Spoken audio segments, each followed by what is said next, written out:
We are live. Welcome everyone to the 10th COVID-19 CommunityResources.com Town Hall meeting, powered by the Center for Closing the Health Gap. Today we're going to talk about racism, health disparities, and the great work that our hospital systems are doing. I'm your moderator, Cincinnati City Council member Jan-Michele Kearney. I have to thank our producers and tech team. They're back there making it happen. John Reichel and Lauren Hardin. Thank you so much for making sure all the tech runs smoothly. As a reminder to everyone, we are recording this session so that we can repost it later for anyone who missed it or who would like to see it again. To all of our attendees, please start entering your questions into the Q&A on Zoom, or if you're on Facebook, on the Health Gaps page, you can enter into your question into the chat. Okay, so we will get to them. The conversation on health disparities, as you know, has been in our country for decades, and COVID-19 has amplified the existence of these health disparities as more Black and brown people have suffered and died from this disease. In 2004, the Center for Closing the Health Gap was founded in Cincinnati to address health disparities in our community. And they continue their work today with its current president and CEO, Renee Mahaffey-Harris, and she's going to speak to you a little bit later. The Health Gaps Partnership started way back then, 16 years ago, with UC Health, and their work continues today under the leadership of Dr. Richard Lofgren, UC Health's president and CEO. The Health Gaps Partnerships have expanded over the past 16 years, and now they include all of the systems represented here today. So let me introduce our wonderful guests. I am just so happy that they're here. They have a lot of great information for us, and they're anxious to hear your comments and questions. We have President and CEO of Christ Hospital, Arturo Polizzi. And guests, panelists, just wave so people can see who you are in case. I think your name is coming up, but just in case. Thank you. We have Senior Vice President of Cincinnati Children's Hospital, Nerissa Morris. We have Chief Diversity Officers, Mardia Shands of TriHealth, Odesa Stapleton of Mercy Health, Jeanetta Darno of UC Health, and Alieu Nyassi of St. Elizabeth's Hospital. Welcome, all of you. So to get started, I would like each of our panelists to briefly tell us about their role in their hospital system and how their hospital system is working to eliminate racial disparities in health. And as they speak, they're going to give brief opening remarks. Attendees, you can start entering your questions because we're going to get to them in just a second. So let's start with Arturo Polizzi. All right, thank you so much, Jan, and thank you everyone for joining us. Thank you for allowing me to participate today in this important conversation. And I do view this as just the beginning of a conversation, not the end of a conversation. So I know that Closing the Health Gap will continue to organize us and move us forward with what's going on. When we think about healthcare institutions and all of them that are represented here, we are anchor institutions in our communities, not just in Cincinnati, but really across the country. When you think about anchor institutions, those are institutions in communities that aren't going to just pick up and move to make a profit somewhere else. So when you think about anchor institutions, you think about hospitals, you think about churches, and you think about schools. And those three really make up the fabric of society. So I think it's awesome that all the health systems are represented here. And we really have a responsibility to improve things, including working on our racism issues and importantly for the health systems, our racial disparities. And the first step is acknowledging that there are racial disparities, and Jan hit that already on the front end. And I think that's really important, and I know there's some legislation moving through the state of Ohio right now to really put that at the forefront for the entire state, which I think is really important, and I hope we can talk about it a little bit later. I think it's really important that we have Closing the Health Gap and organizations like that to help us, and dialogue always helps everything from my perspective. So I'm looking forward to the Q&A. Absolutely, lots of food for thought there. Thank you so much. Okay, next, a few remarks from Nerissa Morris. Good afternoon, and thank you so much for having me as a part of this discussion, which is really important to our community.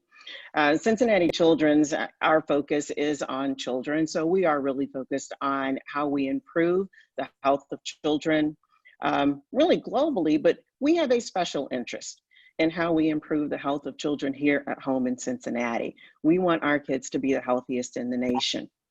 And that does mean addressing the underlying social determinants of health and really helping to address issues of inequity. We do that certainly through our education and research programs, but it's critical that we partner with the community because we cannot do this alone, and we cannot do this for or to people. We have to do this with people. And so I think that's been a really important part of our work. This is a part of our strategy, our institutional strategy, and it's not, given to one or two departments. All of us in the health system have a responsibility to have the courage to speak up, to really listen and identify and understand what the needs are, and then to take action.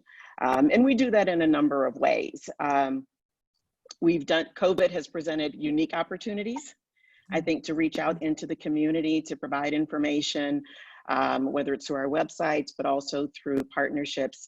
We do a lot of school-based programs. So we have 3 school-based centers, health centers in Rockdale, South Avondale, and Hughes. And those are important touch points for us with the community. And it's also given us an opportunity, I think, now to really elevate the conversation inside our institutions, right? Really get people talking about race, racism, call it out, say the words, and then we can start a conversation that says we're really going to do something about this. Because it is about addressing the underlying issues, not just the things that we see on the surface.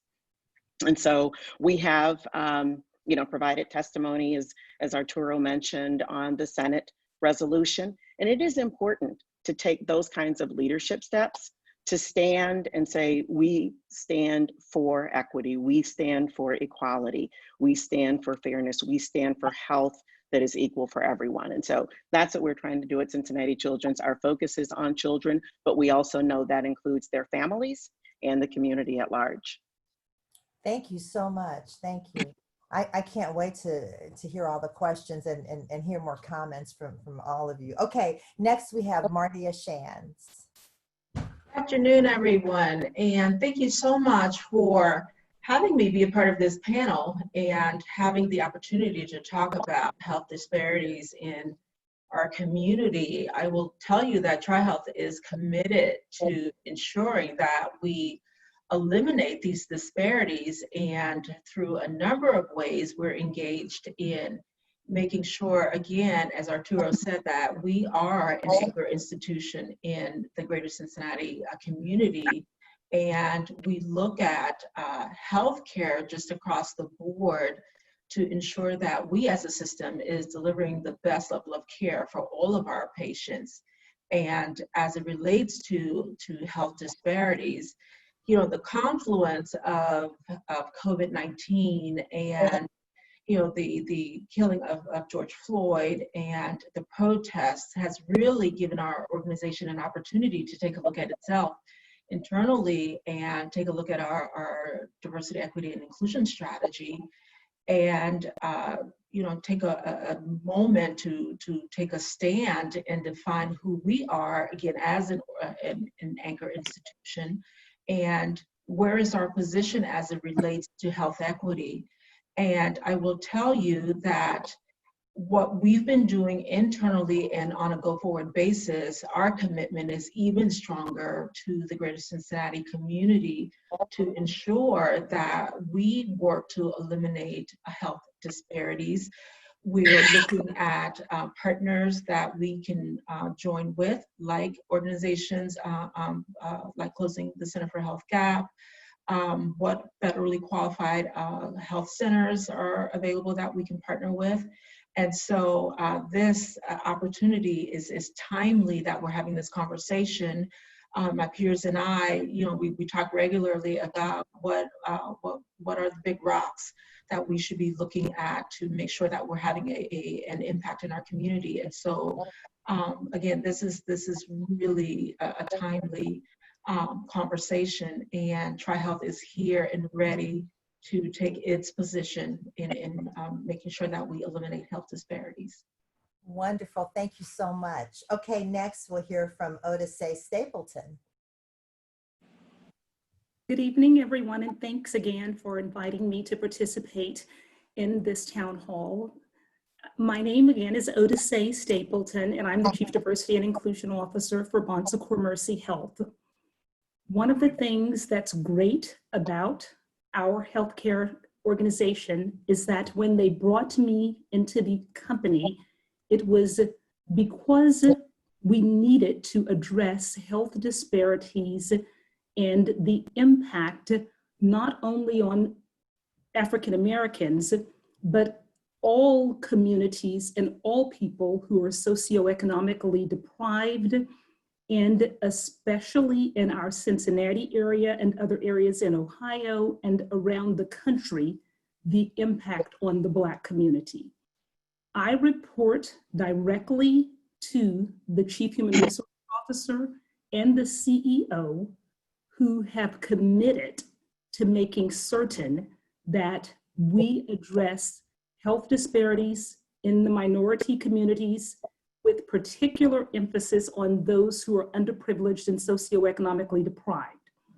One of the great things that I believe we have done is reached out and become a member of the Healthcare Anchor Network, which is 46 to 48 healthcare systems who have the ability to go out, and every one of them to commit to local inclusive hiring. That means our office is in Bond Hill. We will educate the population who needs an education in Bond Hill. We will help pay, if necessary, for childcare for people who are, single parents needing assistance. We'll assist by technical school and graduate school and other school education so that we can hire at every level in our organization from that community. That's only one example. We're also doing local inclusive sourcing. If you or someone you know has a business and it's in the African American communities, and we can purchase your products, or we can bring you in to do work in our offices or anywhere, we are sourcing and connecting you with the right department and supply chain so we can bring you in. The same is true with asset-placed investments. In the African American communities in particular, businesses were hit hard by COVID. Small businesses need assistance, and we are trying to help in every way that we can, even when it comes to housing, healthcare, and other aspects of the needs of our communities. So we're trying to be certain that everyone who needs us knows the difference that we're here to make. So we look forward to serving our communities, and we do understand that the only way that we're going to end the racism and the disparities in the African American community and other ethnic minorities is if we put our money where our mouths are and show the mission, live the mission that we speak. Thank you very much. Thank you so much. Next, we'd like to hear from Jeanetta Darno. Thank you. Good afternoon, everyone. I'm Jeanetta Darno, UC Health Chief Diversity Officer. And I have to share this first, it's a newly created position for UC Health that actually was put in place in January of 2020. And so as I've heard my peers say, we're all focused on equality and equity in the region. And UC Health is the only academic research institution for our region. And that puts us uniquely positioned as we look at data-driven decision-making around the social determinants of health. The other piece I wanted to mention as well is, and I think Nerissa said it best, is you have to be able to say it, racism. And one of the things I've said a lot lately with our leadership team, and they all agree and support, is we have to make sure it's a 1-to-1 ratio. And what I mean by that is our words and actions have to align. So it's good to be visionary in our words, It's about how do we follow through with our actions. And we've done a great job, an award-winning job, when you look at our economic inclusion initiative. We've won awards for that. We've spent over 40%, I believe it is, on our subcontractors on the construction process. And now we have opportunity to do something when it comes to workforce development in the community. And what I also want to say is it's about co-creating. It's not about deciding within a hospital system what you think is best for a vulnerable population or your community. It is about understanding and being in the community. We're in the community of Avondale and Westchester, and we need to understand what our community and patients need. And then you co-create solutions.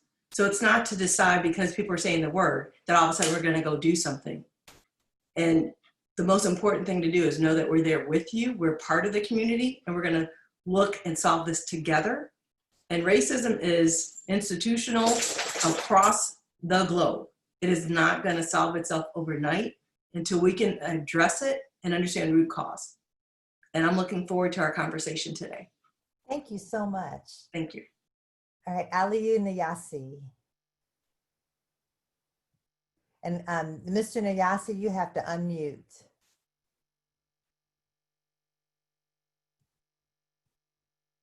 There you sorry go. about that. I muted myself and I forgot that I need to unmute it. I want to thank Renee very much. I think this is a conversation that is long overdue. When we talk about health disparities and when we talk about the Cincinnati region, I think it's not an individual's responsibility, it's our responsibility, because that's why we go to work every day. At St. Elizabeth, one of the things that we care a lot about is improving and leading, and that has become even exhibited in our mission. So when you think about St. Elizabeth, our vision actually is to lead Northern Kentucky to become, Northern Kentucky region, to become one of the healthiest communities in America. That is huge.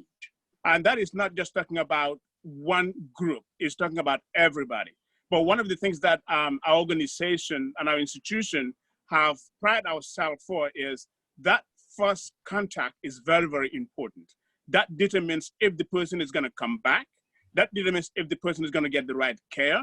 That determines if the person feels welcome. So we pride ourselves for the simple fact that when you come into our hospital, we wanna make sure that your expectations are met on that first contact. So you talk about access does not equal equitable care.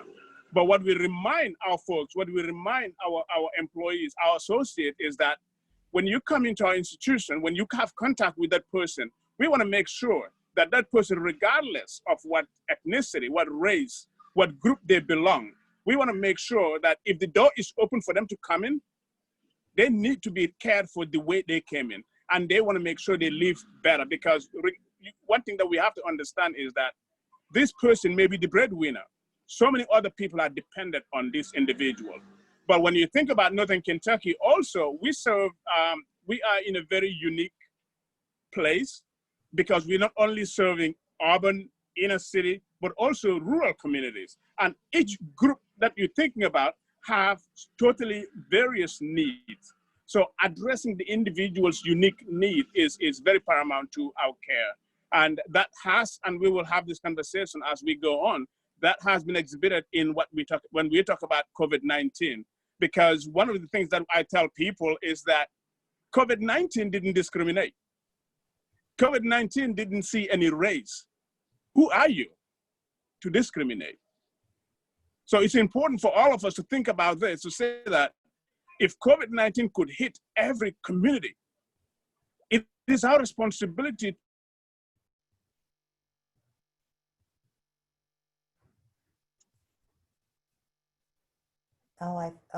Okay. I think Mr. Nyassi's screen froze. Can anyone else hear him? I don't think you can you? Okay. I hate to stop him in the middle of that really impassioned plea, but his Wi-Fi cut out. Okay, he'll be back. He's going to be back on with us. we're gonna go to some questions, and so I invite all of you. I have some that people sent in advance, and here's a question that came up in the Q&A. So it is, and it's from Eric Kearney. Do any of the panelists know the number of the people of color in the C-suite of each of the major healthcare systems? And you can all just unmute now and jump in and answer if you feel so inclined. I see Nerissa unmuted. I can answer for mine. I can answer for mine. Okay. So I am the only African-American in the C-suite at Cincinnati Children's. I do report to the CEO. I am the Senior Vice President, Chief HR Officer, which includes the role of Chief Diversity Officer. So I am the only African-American. We have just recently hired a chair of pediatrics who is Chinese American and will be joining us later in the year. It is one of the places where we have more work to do, and we acknowledge that. I've just recently hired a vice president for diversity and inclusion and community relations, which is also under my umbrella. And that role will really be charged with ensuring that we have a strong diversity and inclusion strategy. And a huge part of that does have to be including representation, and especially in our leadership ranks, because we will have representation throughout the ranks, but if we don't have good and diverse representation in leadership, it makes it more challenging in the system. So it's a place of emphasis for us.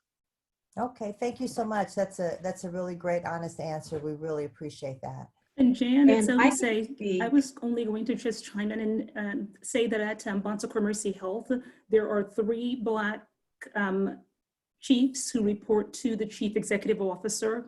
And we are working on that because, again, at the director and above level, there may only be about 15% or so in that group, I believe.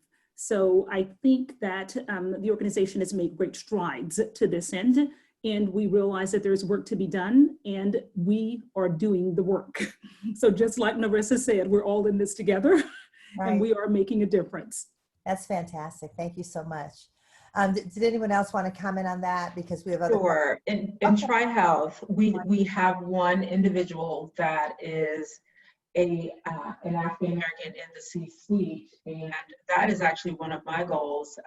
My CEO and I have as a goal of mine to increase the number of minorities in the C-suite, and so we're working on that and hope to have some news here relatively soon about moving some people into the C-suite. So because he's made it my goal, we're gonna work very hard to make sure that happens. And we understand that representation matters, because when we have representation in those key areas of leadership, that feeds through the organization, because people make decisions, obviously, that reflects who they are, who their background is. And we want to make sure within our system that we have representation throughout the organization and throughout the system. And so we believe that those decisions are best made when we have people who reflect our community. And so TriHealth is working very hard to make sure that we have the appropriate representation at all levels of our organization. All right. And Jan, we're in a similar situation. Our Chief HR Officer reports to our CEO. He's in the C-suite. I also report to our CEO.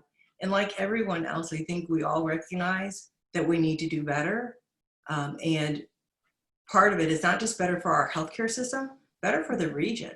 Mm-hmm. So one of the things that I think is most important is if we all work collaboratively, and you'll hear me say this a lot. Yes. Being new to Cincinnati, I will say, if we can work collaboratively to attract the talent and keep the talent, we will see more diversity in our organization. That's fantastic. Thank you. That's great, Jeanetta. And this is Arturo.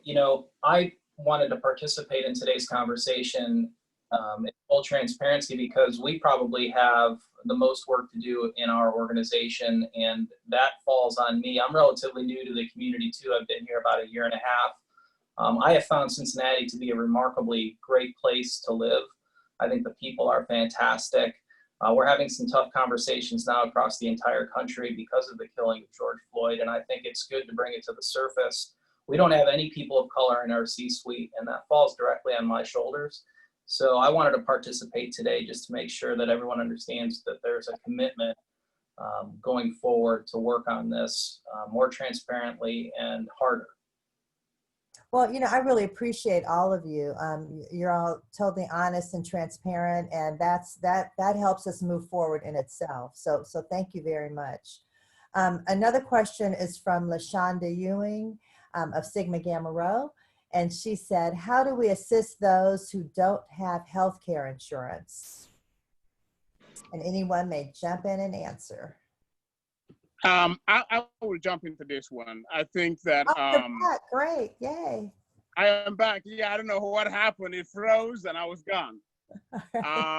I think that it's our responsibility to look into what healthcare is, because I think that for us, we even have a team that is solely focused on social determinants of health. What are the challenges? What are those issues that impact an individual from receiving and getting quality care?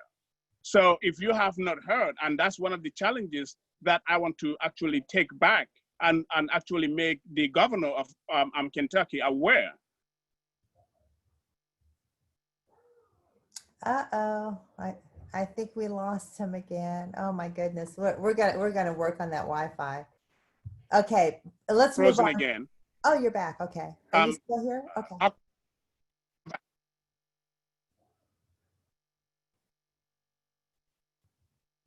Okay. African American Mr. quality care, receive access to insurance. Are we there still?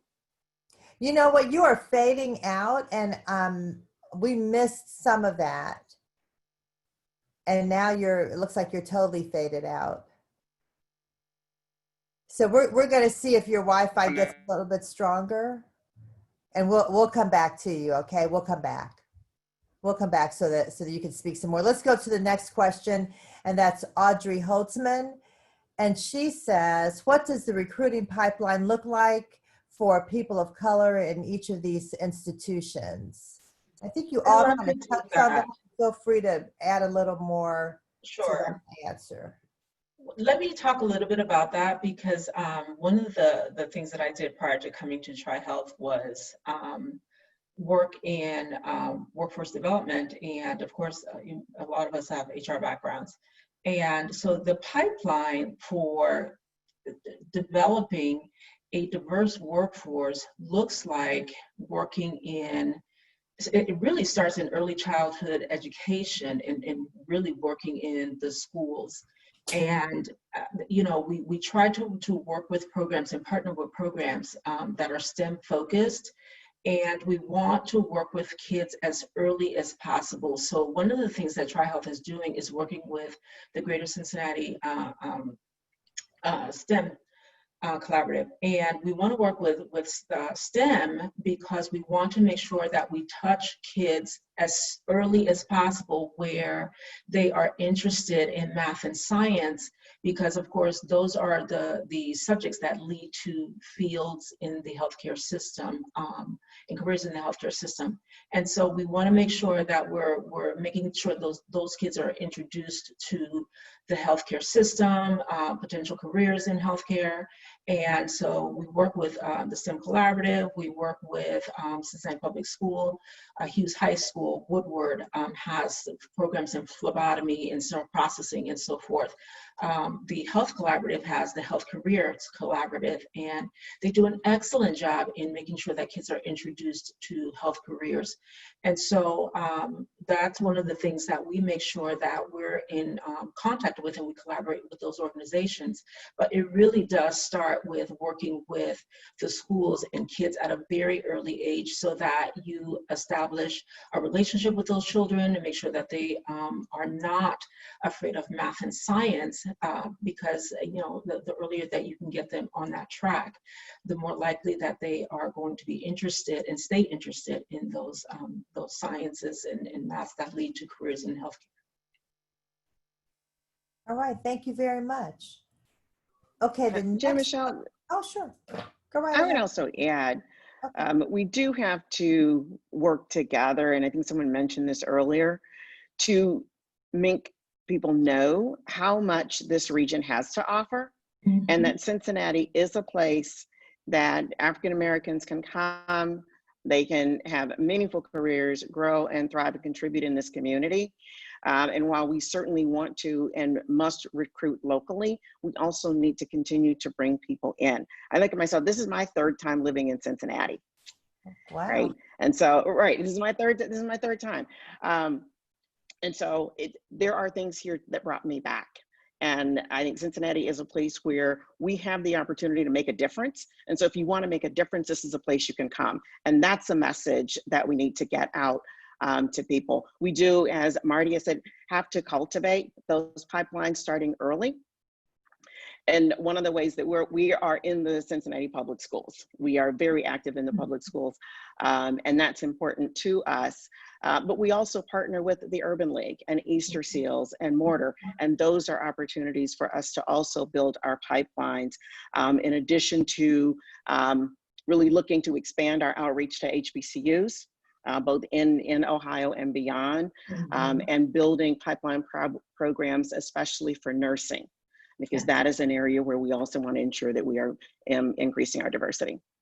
That's fantastic. And you actually answered the question. So Galaxy S8 was asking about efforts done to recruit from HBCUs for some management positions and future C-suite leaders.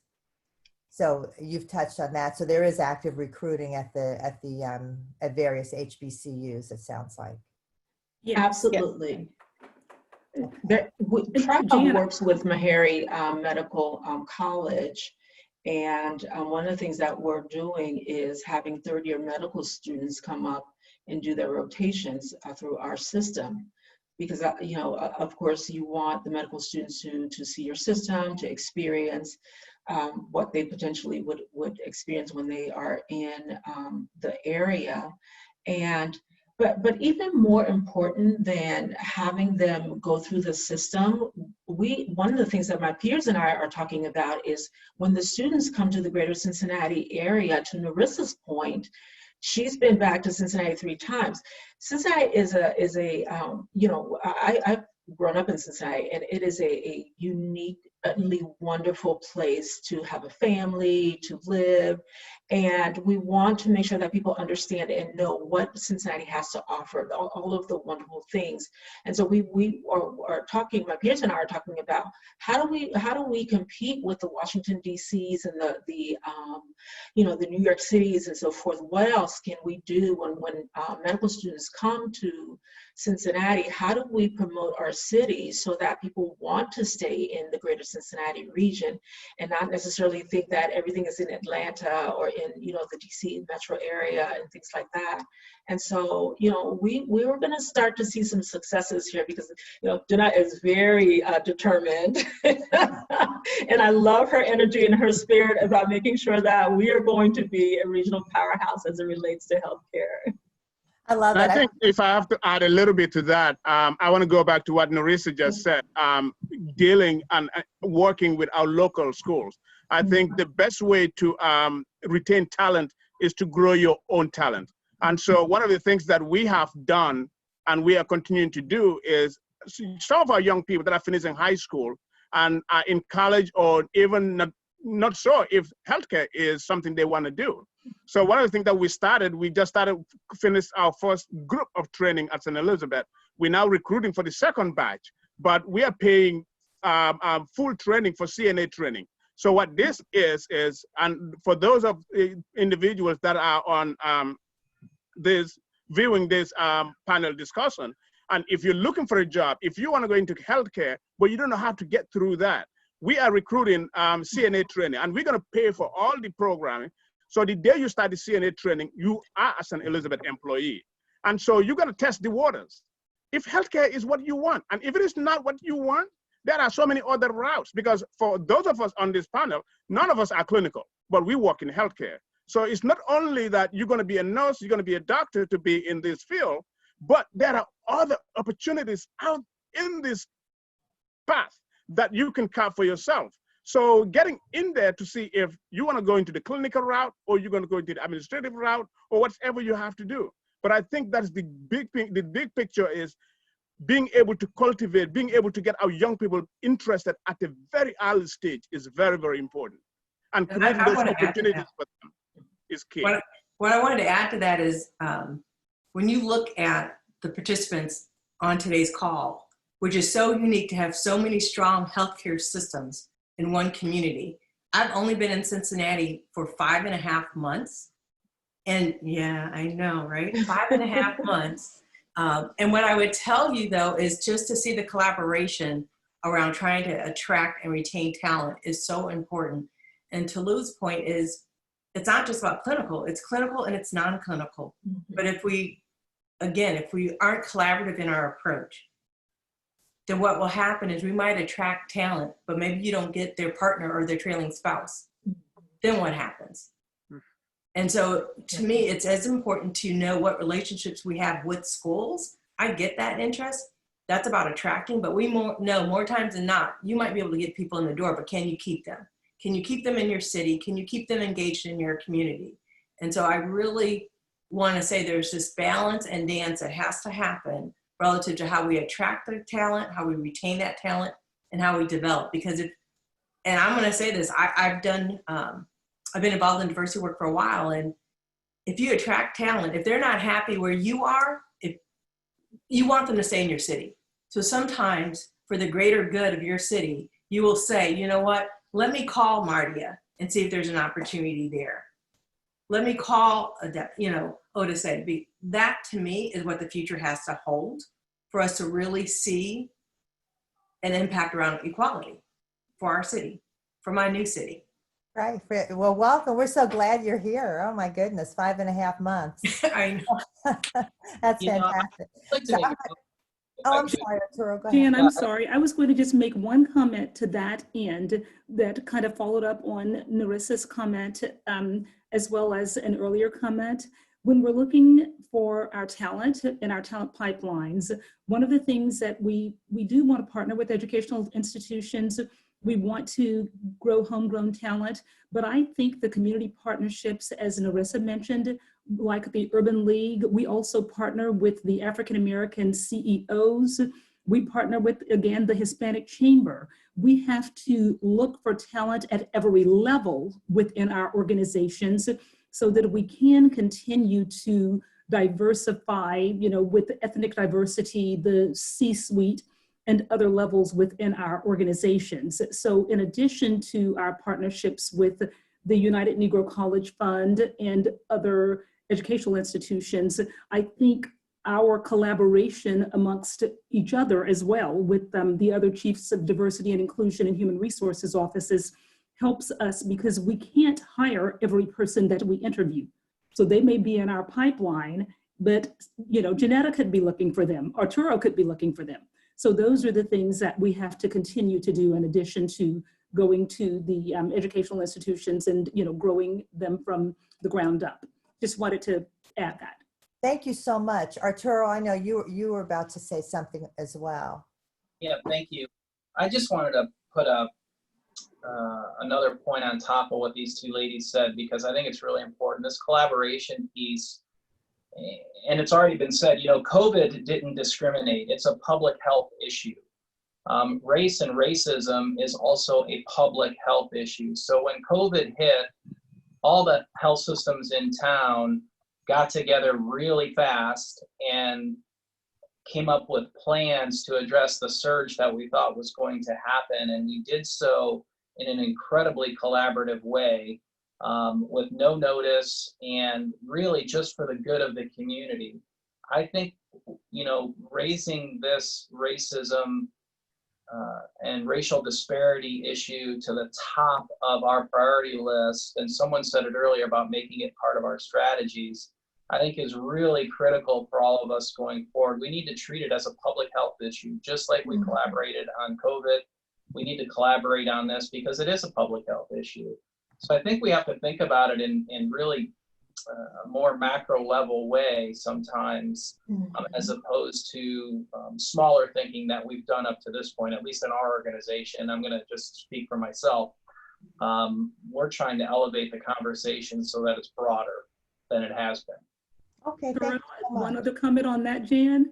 Sure. What we're doing around the COVID initiative, and I think other healthcare organizations may be doing it as well, is helping all of our African American communities in particular, since there was a disproportionate impact, by providing PPE, implementing and putting into place testing centers even as we speak, making certain that we can touch the people who need us where they are.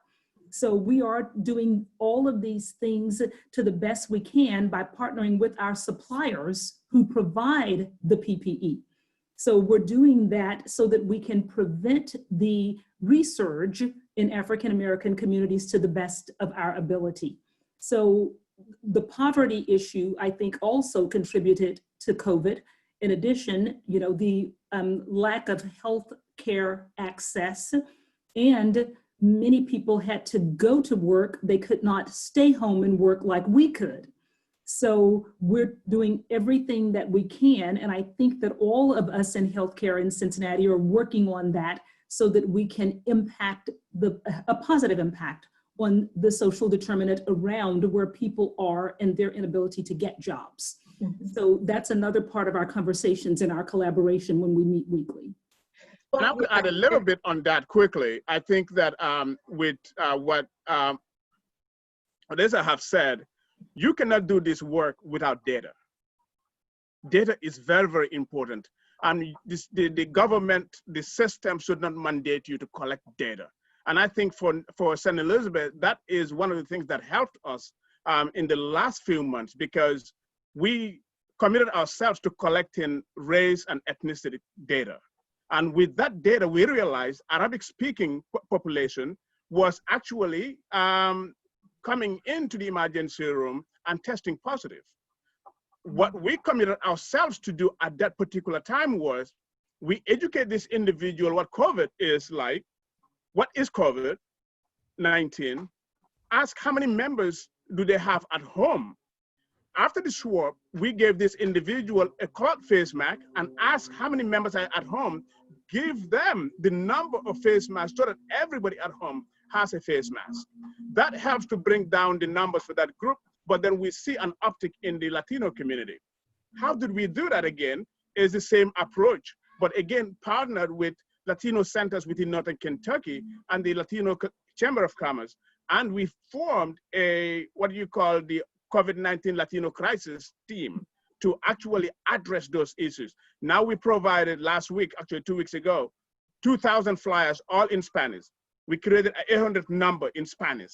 And so this is the only way we can address those kind of health disparities, because unless we take those numbers holistically and be able to look at those as very important things, you will not be able to know what group is being affected more by COVID-19. Thank you so much. Now we have a similar question from Galaxy S8 who says, are all the health systems still collecting data on race, ethnicity, and language and doing training of personnel as to how to collect this data?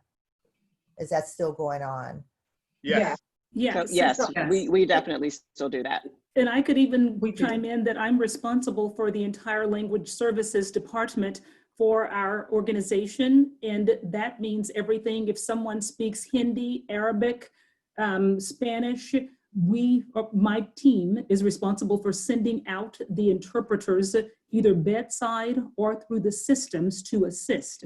So we make sure that if someone, cannot even speak or hear, I have to provide them with the appropriate person to assist as well. So we're collecting all of that data, and we're asking what is your preferred language?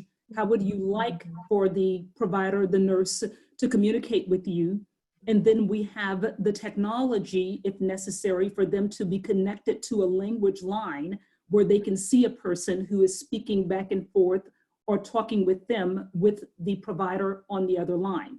So I just think we're doing this together, and we're sharing this information with each other, making certain that we can look out for all of our community. That's fantastic. I'll talk to that as well too. Yes, we are continuing to collect the data. And in addition, I think to Aliu's point about data, one of the things, again, that COVID did was lay bare to the disparities. And because this didn't just pop up overnight, you know, we started the conversation talking about the disparities being here for decades and decades. And, you know, I asked our data analytics folks to pull up, create a dashboard for me so I could take a look at who was coming into our system, who with COVID, you know, what was the outcome? What you know, were they being hospitalized? Were they being vented? Did they expire?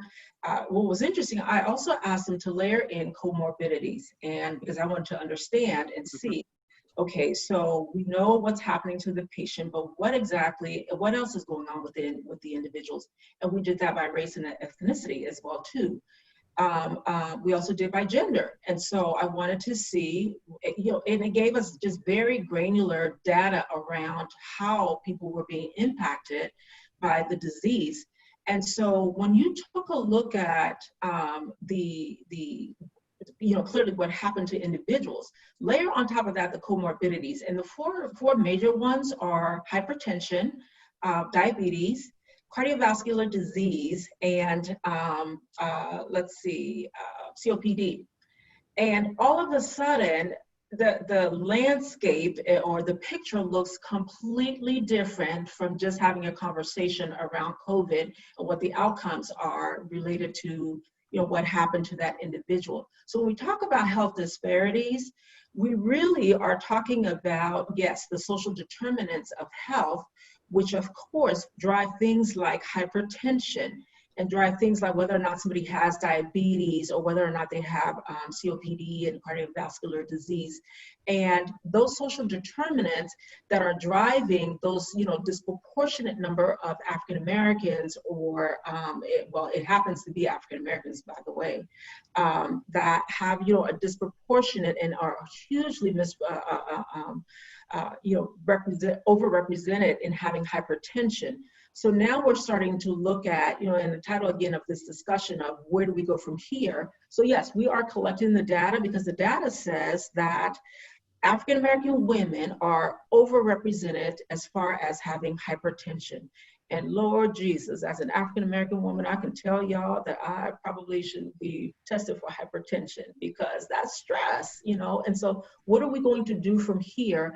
And how do we talk to our primary care physicians and say, okay, we have patients that are you know, suffering from stress, and what does the lifestyle look like? What does it need to look like in order to lower those numbers? And that's the conversation that we are going back into TriHealth and saying we need to start having with our primary care physicians, our specialists, and so forth. And I want to add to what Mardia said relative to stress, because when you talk about what's next, and UC Health, we also provided a testimony on the resolution. And part of that, when you think about racism, that is stress. Mm-hmm. So you can't address the determinants of health without acknowledging racism that's built into society and the systems and what's going on today. So you can't uncouple those two things. And I think that one is, I'm proud that we did submit the testimony. So I have to say that I'm so proud and so pleased, but I also mean that there's work to be done. And you have to get to the root cause of what's going on that creates the stress, the you know, all of these things. And we're collecting data as well. But there's a lot of work that has to be done. And, you know, Jeanette, I just want to clarify, because you're talking about testimony at the state level earlier this week when the hearing to declare racism as a public health crisis in the state of Ohio. Okay, thank you so much for doing that. Okay, We have so many questions. We're going to have to push through. I don't know if anyone is able to stay until 5:15. We have so many questions, and we're hoping we can, is that okay? We'll extend. Yeah, we can do that. Okay, just 15 extra minutes. Thank you, everyone. We really appreciate it. Okay, here's a question from Dr. Shelley Jefferson Hamler, and she said, are there plans to add additional health centers in more CPS schools other than Rockdale, South Avondale, and Hughes? And she wondered why those three were chosen. And I think so. That's probably for me. Yeah. So I actually cannot speak at this moment on plans for expansion. Those three health centers have been in place for some time and are very important to the community. Our largest footprint is in the Avondale community. And so we do have a number of outreach programs that are specifically focused on Avondale. And so South Avondale School and Rockdale Academy are among that. But I think we are continuing to look for ways to reach other communities as appropriate. And the partnership that we have with Cincinnati Public Schools is actually very deep. And so we try to understand their needs. Some of the things we've been able to do during the COVID pandemic was really to partner on internet for the students in Avondale and working with Cincinnati Public Schools and others to help make that available, because if kids don't have access to the internet, they cannot do the work that needs to be done, and needing to work from home on such quick notice for everyone really has highlighted that need in the community. Okay, thank you so much. Okay, this question is a little technical. It's from John Hawkins. And John, we're going to see if I can help out with this. Your question is, given the current political and social climate across the country, how will the national CLAS standards in healthcare be impacted, especially considering the president's recent executive order regarding the LGBT community and language requirement in providing culturally competent care? And I didn't know what CLAS was, so I looked it up. These are the national standards for culturally and linguistically appropriate services in health and healthcare. Would anyone like to take on that question? So I would say that this is a responsibility of all of us. Nobody chooses to be sick, but they choose what healthcare organization they go to for care. And so when people choose you, all of us in this room, we choose who we wanted to work for, but we will never choose who comes to us for care based on their needs. And so it's a responsibility for all of us. And I think, for example, let me just give props to our CEO for making that commitment to make sure that with St. Elizabeth, even though we had challenges through, nobody's gonna say we didn't lose money during COVID-19, but we never laid off any individual, neither followed any staff. And on January 2nd, we are actually giving all our associates a 2% raise. But this is because they do a great job in caring for the population that we serve. Nobody have the, I always tell folks like that, nobody has the right to take one thing, regardless of how poor, if you're gay, if you are straight, if you're black or white, your dignity is one thing you have. And nobody has a right to take that away from you. And so it's our responsibility, even though the government or the policymakers are saying X, Y, Z, we are the ones on the ground. If we want to keep our community healthy and keep our community welcoming, it is our responsibility to do what is right for the people. And I think that is the commitment that I would say St. Elizabeth have, and I'm pretty sure my colleagues have the same commitment. No politician is going to tell us who you choose to treat and who you don't treat. Right. Thank you so much. So I would say to that, Joint Commission, the Joint Commission on Health sets the standards with regard to language services. And like Odesa, I also have responsibility for language services.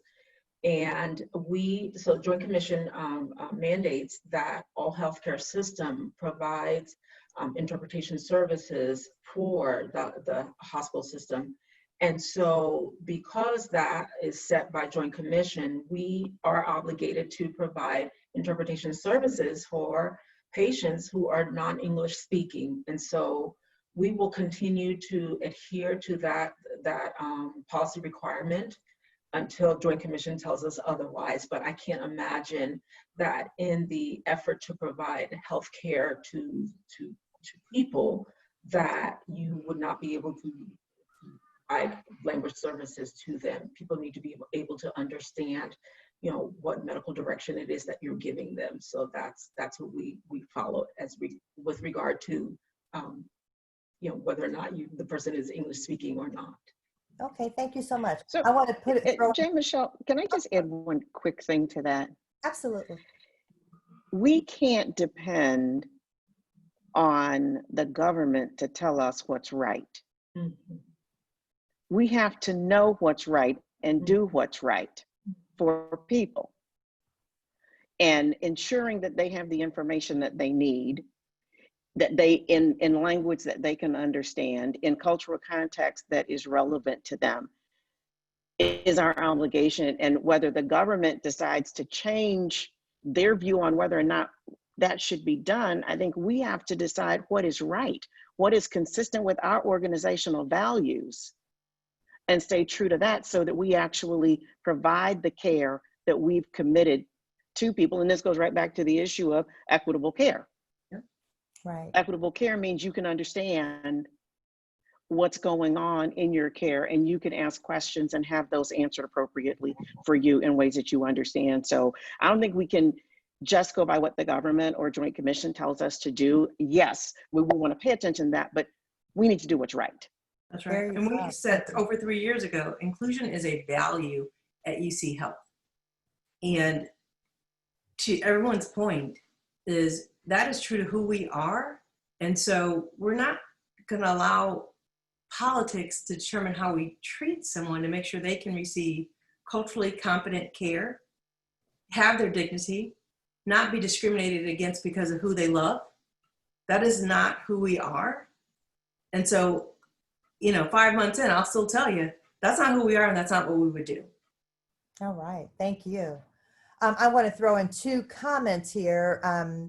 One is from Judith Warren, and she said, and this might be in response to what Dr. Shelley Jefferson Hamler was saying, but she said, Cincinnati Health Department operates a number of school-based health centers in partnership with some of the federally qualified health centers. She said, please contact the Cincinnati Health Department for more information on school-based health centers' strong program. Another comment, and I might have missed it here. I'm sorry. Let's see. I think this was from Sharon Watkins. Let me make sure. Yeah, Sharon Watkins said, please don't dismiss community partners that have CEOs who are not Black. There are other organizations that provide many services to the African American community, and they have staff that are majority Black as well. So thank you both of you for those comments. I want to get to a question here because we're talking about inclusion. And so I want to talk about doctors. So we have some information that says only about 3% of doctors in the US are Black, and only about 2% of doctors in the tri-state region are Black. So Dr. Roosevelt Walker, who's president of the Cincinnati Medical Association, is asking, what do you see as the greatest barrier to attracting African American physicians to Cincinnati? And anyone can jump in with that question. I would not say what is a barrier. I think that one of the things that we have to do is, and all of us, I started my diversity journey at Cincinnati Children's. Nerissa, that's a great place you are. I have to say that what is very important in what we do is we want to attract more African Americans into caring. If you want to actually address healthcare disparities, we have to make sure that we recruit people that understands the culture of the people that are affected by these health disparities. That's one thing. But I think the biggest thing is that retention begins on the very day you offer the person a job. You have to make sure that that person feels that this is where I am, I feel the support, I have the network. So I think one of the things that we need to do, and this is going to be part of our collaboration as healthcare leaders in this region, especially when you talk about human resources and diversity leaders, is that we have to create avenues where when we bring a doctor from Dallas to Cincinnati, Cincinnati is colder than Dallas is. But we want to make sure that that person feels that, you know what, Nerissa came from the South and she's here. I came from Africa and I'm here, right? But it's the network that we have around that we have to create. We have to create a network of physicians of color. We have to create a network of physicians of whether Latino or white or young people even together. So you talk about, one of our physicians actually contacted me a couple of days ago and said, I want to create a chapter of White Codes for Black Lives. This is a physician who is white. All right. And said he wants to create a chapter of White Codes for Black Lives at St. Elizabeth. I welcome that. So when you recruit a Black physician to come and he knows that a chapter like that, a group like that is existing within this region, they will tend to stay. And again, give them something to do to make sure they're seeing an impact in the Black communities. And I would say it's two-part too. It's about the current population and your future population. Yep. So from a current population of what's available to attract, right, talent, and attracting that talent isn't just about, you know, Black doctors trying to attract Black doctors. It's about a whole region trying to attract the talent that's necessary to survive and thrive. And I would say it's more than just healthcare systems, right? This is a collective effort for Cincinnati. And I was in Columbus for 15 years. I didn't know a lot about Cincinnati. So to me, it's also a modest reputation and with a lot of humility. And if we want to attract more diversity, we're going to have to let some of that go. Okay. To say that this is a great place. Now, panelists, I want to tell you, you're all very popular. And so you have a ton of questions. So we're going to have to ramp up the speed just a little bit, okay? Because, I mean, you have more questions than in any other group we've ever had. So here's another one. Now, this one is from Kelly Prather. And she wonders if the hospital systems have a policy in place to ensure that there's inclusion when outsourcing or referring patients to home health agencies. Does anybody want to answer that? So outsourcing to home health agencies. I'm not sure that there is a policy that would say that. I think that what we want to always do as healthcare organizations is to partner with home health agencies that actually reach out. Because I think that one of the things that you want to be able to do is to outsource is one thing, but to send somebody to a facility or to an agency that also upheld and ensure that the person I'm sending there is going to receive the best care possible.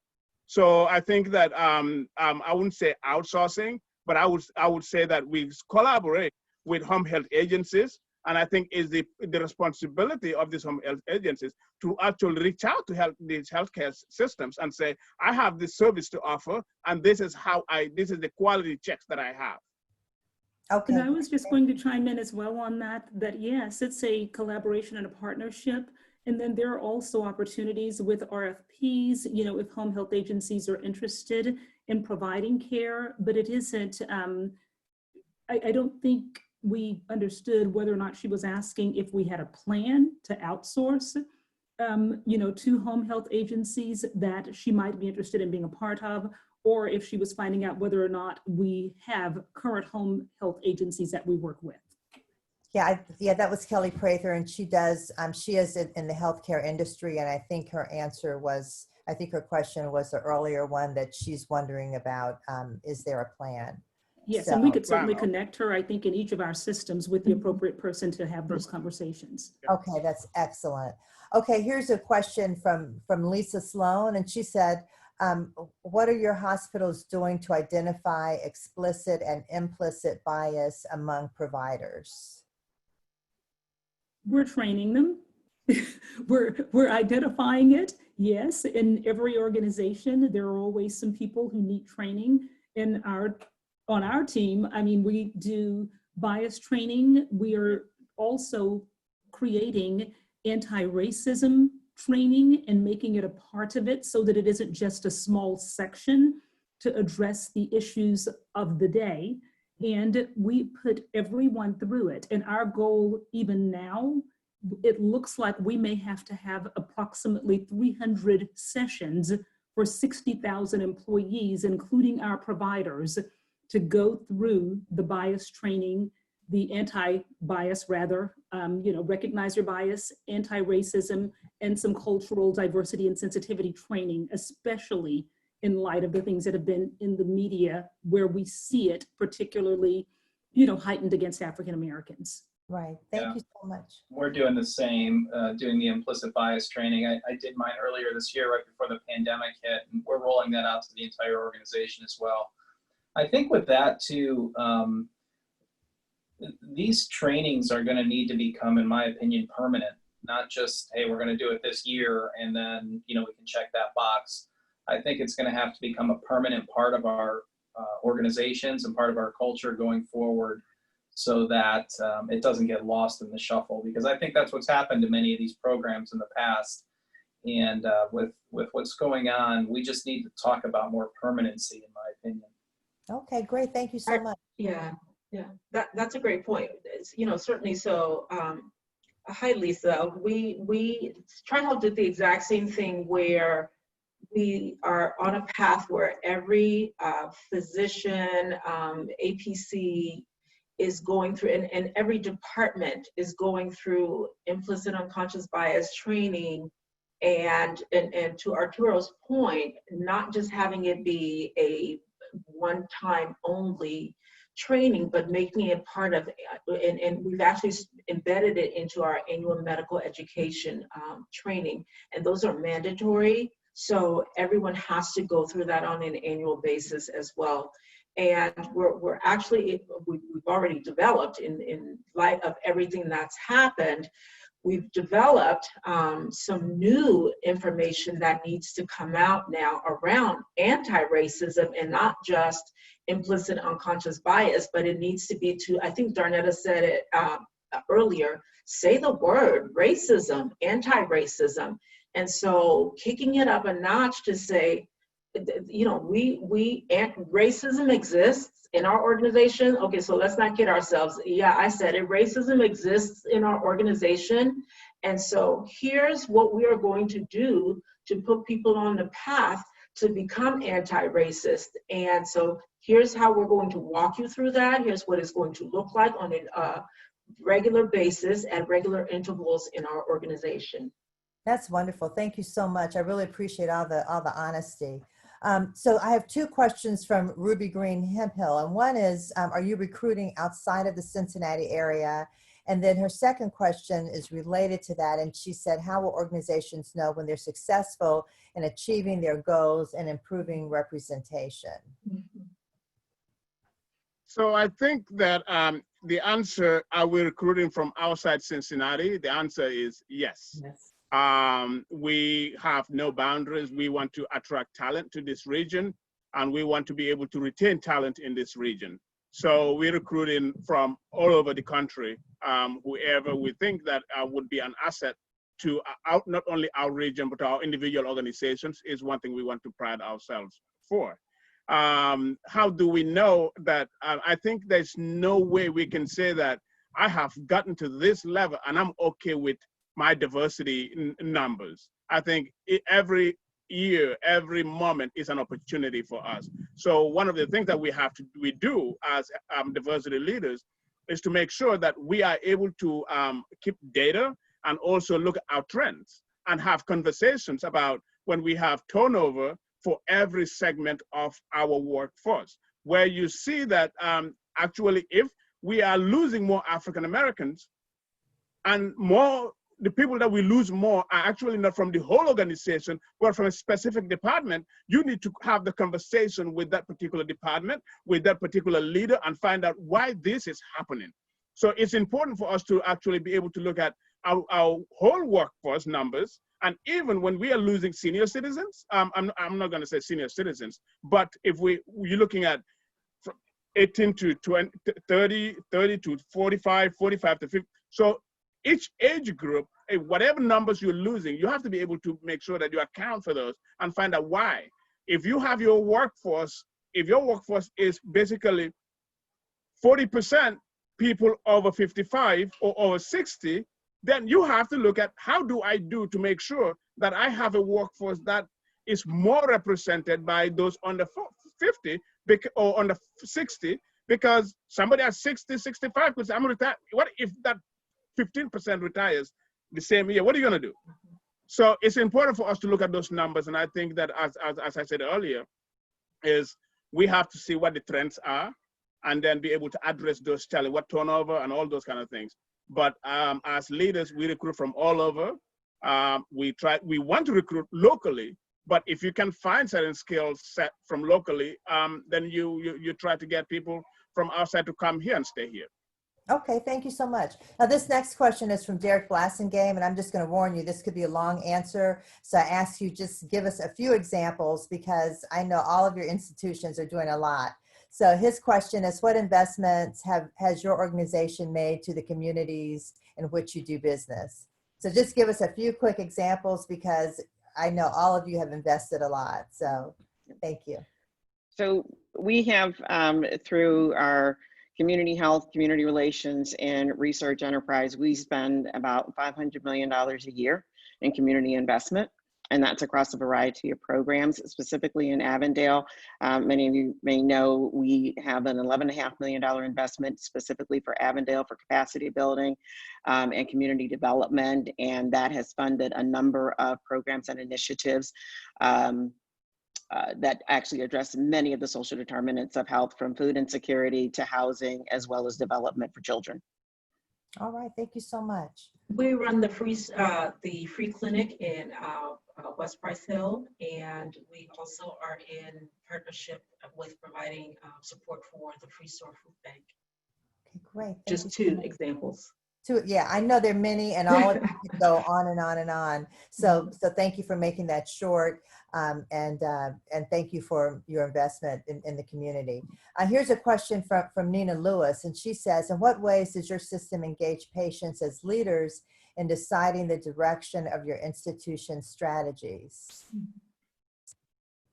So we, and I'm pretty sure that all the other health systems have the same things. We also have committees that involve past patients. So we have the Patient Relations Council. And the only way you'll be able to work and help and serve the various communities is by making sure that those people that actually you cared for, you're able to hear what the experience is. One of the things that we're doing at St. Elizabeth right now, because of what is happening, we are actually transforming our Latino COVID-19 team into our St. Elizabeth Population Health Council, which is going to actually not only include the current group that's working group, which includes a couple of Latino centers, but also reach out to other demographics that are not represented in this council, and also involve the cities and police department. As we said, health comes in different forms. Racism is a health issue. So we want to be able to include everybody into that council and be able to work to address every issue that we have in our community. Okay. But you cannot do this work without engaging the people that you actually treated at your hospitals. All right, thank you so much.